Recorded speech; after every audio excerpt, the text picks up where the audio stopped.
Welcome to The Explainer. Today, we're diving headfirst into a really fascinating, deeply philosophical document published by Alvarez Consulting.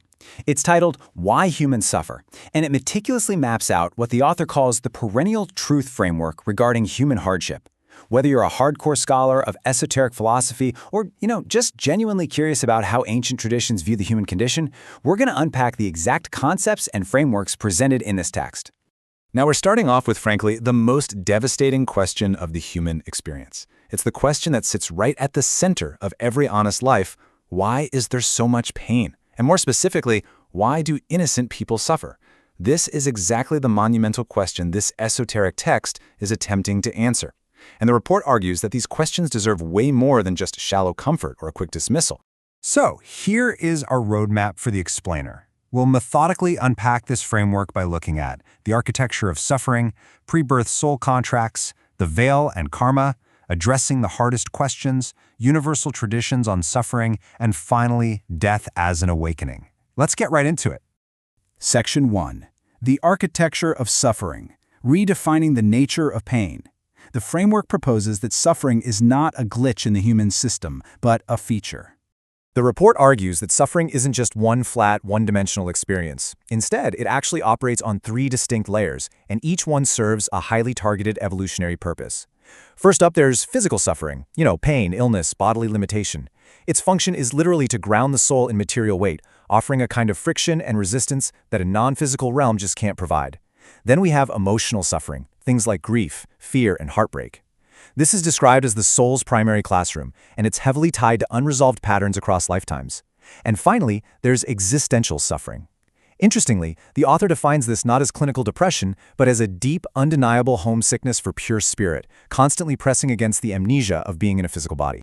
What's really fascinating here is how the mainstream view completely contrasts against this perennial view. Think about it. In a lot of Western mainstream traditions, suffering is usually framed as a punishment, right? Like it's evidence of divine judgment or just random, meaningless cruelty. But the perennial framework? It rejects that entirely. It frames suffering strictly as a curriculum. It's viewed as self-designed coursework for the soul, operating as a totally necessary catalyst for expansion. Which brings us to Section 2, Pre-Birth Soul Contracts, the Blueprint Before Breath. Okay, this is where the framework introduces a pretty startling idea about what supposedly happens before we're even born. According to the author, souls exist in a state of full clarity and awareness pre-birth. And in this state, they deliberately select their life's blueprint in collaboration with other souls to maximize their growth. This soul contract includes picking your body, your family, your cultural context, your natural talents. But, and this is absolutely crucial, the framework states that the soul also chooses its core challenges, its wounds, and its key relationships. Yes, even the ones that are going to be profoundly painful. The text suggests these choices aren't made out of some weird desire to suffer, but because the soul knows the resulting growth will be permanent. Moving on to Section 3, the veil and karma, navigating the curriculum in the dark. Now, a massive question naturally arises here, right? If we consciously chose this incredibly difficult life, why doesn't anyone actually remember making the choice? Why does life feel like it's just happening to us? Well, the author explains this using the concept of the veil of forgetting. It's described as the intentional amnesia of birth. Think of it like taking a massive final exam. If the answer key is taped right to your desk, you don't actually learn the material. You just copy it down and you'll probably forget it by Tuesday. The text argues that if you remembered choosing your hardships, the rawness of the experience would be totally neutralized. You have to genuinely feel the grief to actually learn compassion. The forgetting is the exact mechanism that makes the whole experiment work. This framework also does a total overhaul on how we define karma. In popular culture, karma is almost always misunderstood as cosmic retribution. You do something bad, so the universe punishes you. But the text firmly states that karma is simply unfinished learning. It's the soul returning to an experience to understand it from the inside out. There's a great line in the report, "You were not bad, you were incomplete." So the suffering you experience isn't payback for past sins, it's literally just your soul circling back to a lesson it's finally ready to graduate from. Section 4, addressing the hardest questions, children, innocence, and early death. This is where the text tackles what is absolutely the hardest human pushback against this framework, the suffering and early passing of innocence. People naturally ask, what about babies who pass away early? Did they choose that? The framework addresses this head-on by proposing that the soul exists entirely outside of human time. So, a soul entering a small body is not actually a child. It is an ancient consciousness. Because of this, the text argues, a lifetime is measured in the depth of the experience, not the length of years. An ancient soul might choose a very brief incarnation, maybe just a few years, simply because it only required a tiny window to complete a highly advanced specific lesson. Furthermore, the framework suggests something even more profound. A child's soul might take on a brief, painful assignment purely out of love, strictly to serve as a catalyst for others. The devastating loss is intended to break open entirely new depths of grief, questioning, and ultimate spiritual transformation in the parents and loved ones left behind. A transformation that literally no other experience could produce. To help wrap our heads around this massive timeline, the author uses a really vivid 3-hour film analogy. Imagine you're watching a 3-hour epic movie, where for 4 minutes, the protagonist goes through devastating loss. Those 4 minutes are intensely real and incredibly painful, but they obviously don't define the entire film. The text argues that a human lifetime of suffering compared to the immortal soul's vast journey is proportionally similar. The pain is entirely real in the moment, for sure, but it's just a tiny fraction of the soul's infinite arc. Section 5. Universal Traditions on Suffering. A cross-cultural convergence.